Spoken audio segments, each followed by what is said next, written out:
Vous écoutez La Voix de l'Espérance, une émission qui vous apporte paix, joie, confiance et espérance.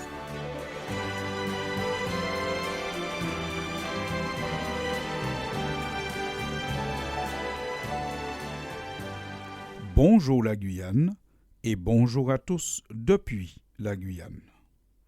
Beaucoup de cadeaux seront achetés et distribués en cette fin d'année. Mais rappelons-nous que le meilleur des cadeaux ne s'achète pas. Comment pouvons-nous montrer notre amour? Est-ce en faisant des cadeaux? En offrant des choses? Oui, cela se peut, car on dit que les petits cadeaux entretiennent l'amitié. Ce proverbe français n'est pas totalement faux. Les petits cadeaux entretiennent l'amitié. Ce n'est pas la valeur du cadeau qui compte. Le plus important, c'est de donner quelque chose qui montre à l'autre qu'on pense à lui. Celui ou celle à qui on offre un cadeau, c'est quelqu'un qui, en principe, compte pour nous quand nous offrons un cadeau. Et celui qui reçoit le cadeau, il sent qu'il a de l'importance. Il sent qu'on a pensé à lui et qu'on a pris le temps de faire un choix pour lui. Celui à qui on offre un cadeau, c'est en principe quelqu'un pour qui on veut le meilleur, même si, dans la réalité, on n'a pas les moyens financiers de lui offrir le meilleur des cadeaux, le plus cher des cadeaux, le plus coûteux des cadeaux, le cadeau qui a le plus de valeur financière. On n'a pas toujours les moyens d'offrir le meilleur cadeau à celui pour qui on veut le meilleur. Et pourtant, dans cette chronique, nous disons que nous avons l'obligation d'offrir le meilleur à ceux qu'on aime. En réalité, il faut se rappeler que le meilleur n'est pas le cadeau qu'on peut acheter sur les rayons d'un magasin. Le meilleur cadeau, l'essentiel, est ce qui ne s'achète pas en réalité. Même celui qui n'est pas riche peut offrir le meilleur à ses proches. Quel est le meilleur des cadeaux? Pour beaucoup qui ont pris le temps de réfléchir au sens profond de la vie, le meilleur des cadeaux, c'est du temps, c'est de la bienveillance, c'est de l'écoute, c'est un bras sur lequel quelqu'un peut s'appuyer. En effet, même Dieu, il promet le meilleur des cadeaux, et le meilleur des cadeaux, c'est du temps. Nous lisons dans le livre de l'Apocalypse au chapitre 21 et au verset 3, une description prophétique du paradis que Dieu offre à ses enfants. Et voici ce que nous lisons. « Et j'entendis du trône une voix forte qui disait, « Voici le tabernacle de Dieu avec les hommes. Il habitera avec eux et ils seront son peuple et Dieu lui-même sera avec eux. » Fin de citation. Vous ne pouvez pas rater dans cette lecture que l'idée d'un Dieu présent en permanence avec ses enfants, c'est la première notion du paradis. Offrir du temps, de la bienveillance, de l'écoute, un bras sur lequel quelqu'un peut s'appuyer, c'est le meilleur des cadeaux. Et Jésus lui-même, qu'a-t-il laissé aux disciples comme dernière parole dans l'évangile de Matthieu, avant de se séparer d'eux? Il leur a dit, « Et voici, je suis avec vous tous les jours jusqu'à la fin du monde. » Matthieu 28 au verset 20. En cette période de fin d'année, cette période de cadeaux, beaucoup d'enfants et de parents seront prêts à échanger les gadgets plus ou moins sophistiqués qu'on leur offrira contre une journée. Vous qui m'écoutez, demandez à votre enfant ce qu'il préfère ou demandez à vos parents ce qu'ils préfèrent. Est-ce qu'ils préfèrent que vous puissiez leur offrir un four électrique dernier cri qui pourrait même se commander à distance par le téléphone portable, ou est-ce qu'ils préfèrent que vous puissiez leur offrir une journée, être avec eux, les emmener faire un tour, discuter avec eux, leur donner votre bras, votre épaule pour qu'ils s'appuient dessus. Oui, je suis sûr que beaucoup diraient, au lieu de me donner un gadget dernier cri, donne-moi un peu plus de temps et un peu plus d'attention. Et nous savons qu'aujourd'hui, malheureusement, certains étouffent leurs responsabilités non assumées sous des montagnes de cadeaux.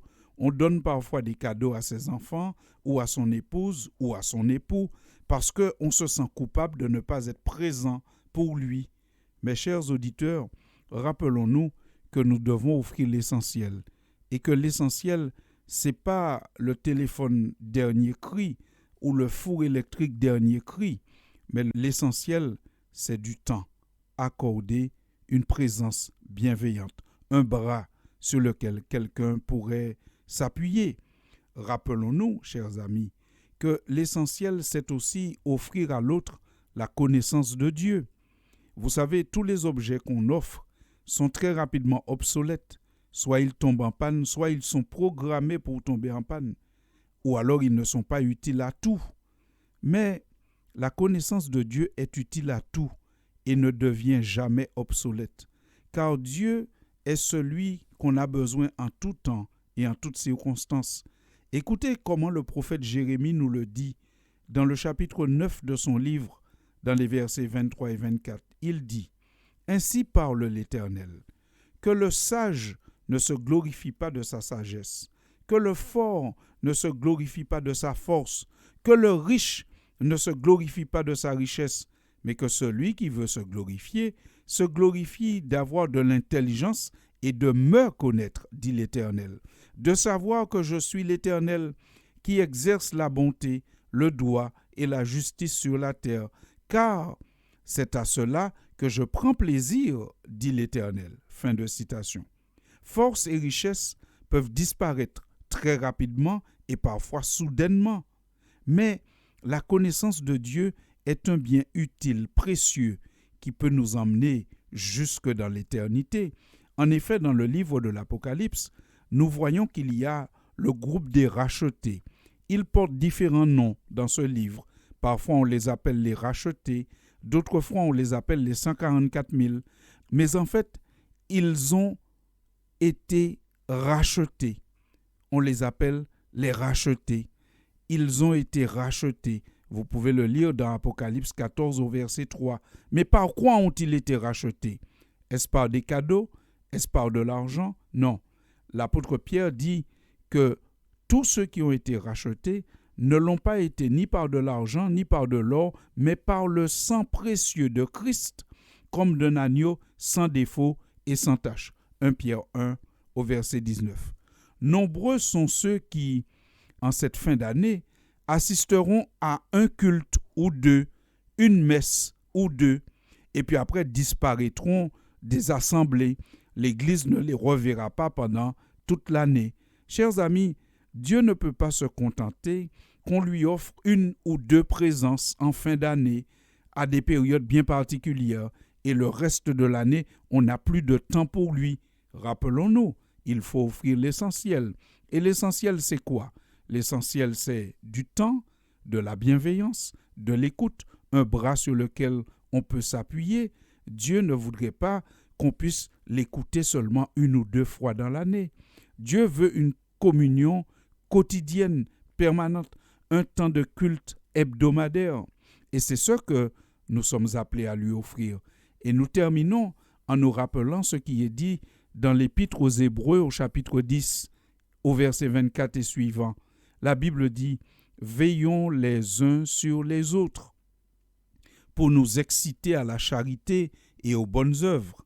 N'abandonnons pas notre assemblée, comme c'est la coutume de quelques-uns, mais exhortons-nous réciproquement, et cela d'autant plus que vous voyez s'approcher le jour. » Fin de citation. Chers auditeurs de la Voix de l'Espérance, en cette fin d'année, beaucoup de cadeaux seront achetés et distribués. Mais rappelons-nous, nous avons l'obligation d'offrir l'essentiel. L'essentiel, c'est du temps, de la bienveillance, de l'écoute, un bras sur lequel on peut s'appuyer. Voilà ce que nous devrions offrir à nos enfants ou à nos parents ou à nos amis qui sont dans le besoin. Et à Dieu, lui aussi, offrons-lui du temps, pas seulement un culte ou deux, une messe ou deux en cette fin d'année, mais que toute l'année, nous puissions être à l'écoute du Seigneur qui a toujours une parole de réconfort pour ceux qui s'arrêtent pour l'écouter.